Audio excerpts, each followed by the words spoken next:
Okay, let's unpack this. Picture a luxury stay in Bangkok, right? At the 137 Pillar Suites and Residences. Mm-hmm. So between April and August 2017, loads of people stayed there. But here's something interesting. A survey later found most respondents were women, kind of in their 30s. Oh, really? What were the specifics? Yeah, almost 67% female, and nearly half, 47.5%, were in that 31 to 40 age range. And mostly married, college grads too. Wow, okay. So that gives us a pretty clear picture of who's giving this feedback. We're talking about, likely professionals, probably with fairly high expectations for service, especially at a luxury place. Exactly. And that's what this deep dive is all about. We're focusing on, well, how satisfied were these guests with reception services there? Right. We're using a research study based on surveys and interviews with guests who stayed during that period. They wanted, I think, over 330 responses. And they used proper statistical methods. Yeah, things like t-tests, Yeah. to see if differences between groups are real, and ANOVA for comparing averages across several groups. Okay, solid methodology then. And if you think about the bigger picture, Thailand's tourism industry is huge, right? That's massive, yeah. So reception services, that's often your first impression, your last impression. It really matters for the hotel's success. Absolutely critical. It sets the tone. So our mission today is to really try and pinpoint what factors actually contribute to that satisfaction at reception. We'll use this study, obviously, but also look at some broader ideas about service quality and, what makes customers happy. And that's valuable stuff. I mean, regardless of what field you're in, understanding service dynamics is key. Totally. So what are we basing this on? What's the actual source? Good question. It's primarily one research paper. Right. It's called Satisfaction with the Quality of Reception Services.pdf. It's academic, so it's, structured research, data-driven findings. Gotcha. So with that paper as our guide, what did they find? What were the overall satisfaction levels like? Well, the main takeaway, pretty positive, actually. The study said overall satisfaction was outstanding. Outstanding, okay. That's a strong statement. Yeah, and they broke it down. Protocol service, like check-in, check-out, got the highest score, 4.19 out of 5. Uh-huh. And satisfaction on facilities was right behind it at 4.18.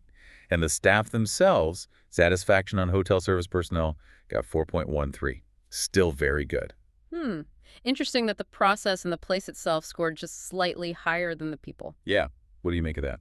Well, maybe for this specific group, in a luxury setting, getting things done smoothly and efficiently in a really nice environment makes a huge positive impact right at the start, maybe even before, the deeper personal interactions happen. That's a really good point. Now, the researchers also looked at demographics, did things like gender, age, education, job, income.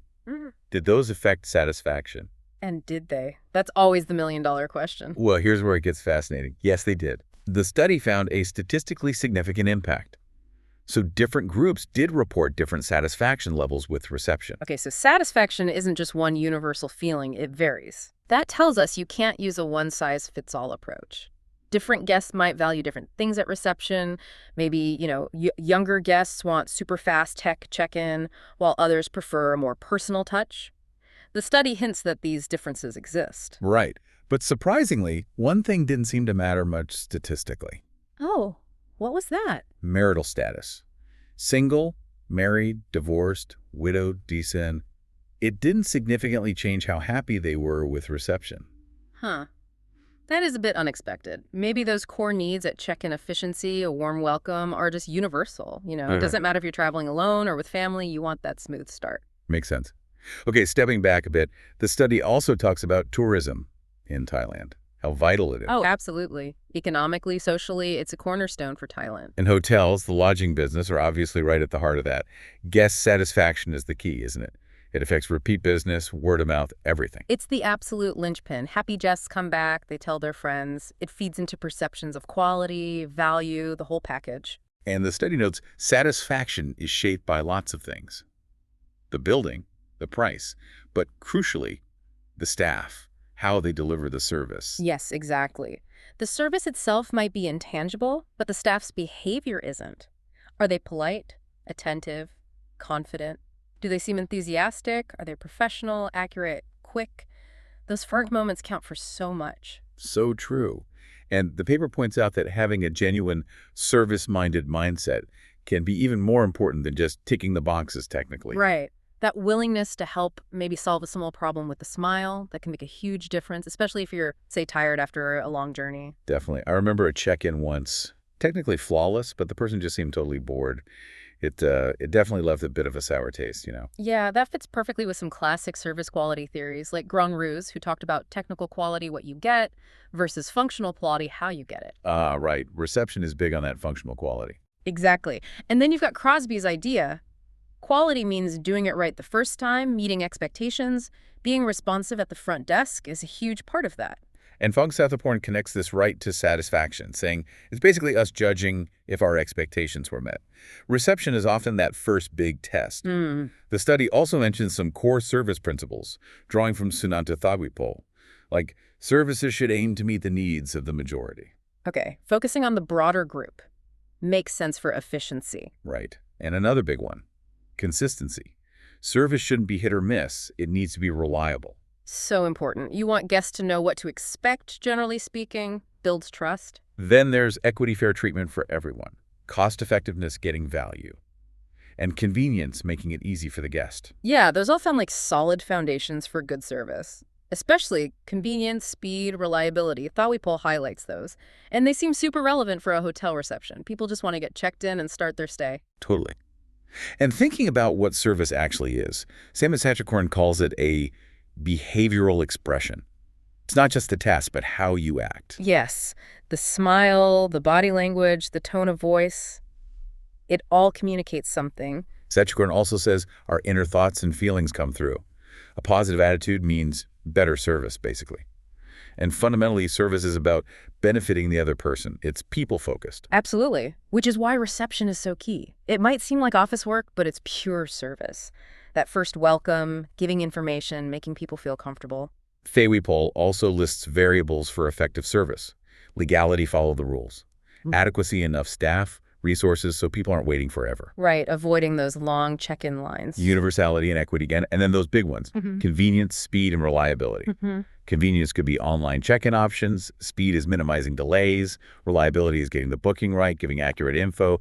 Those are definitely the nuts and bolts. High expectations for those in a place like 137 Pillars, I'd imagine. Any slip up there could really hurt that initial satisfaction score. No doubt.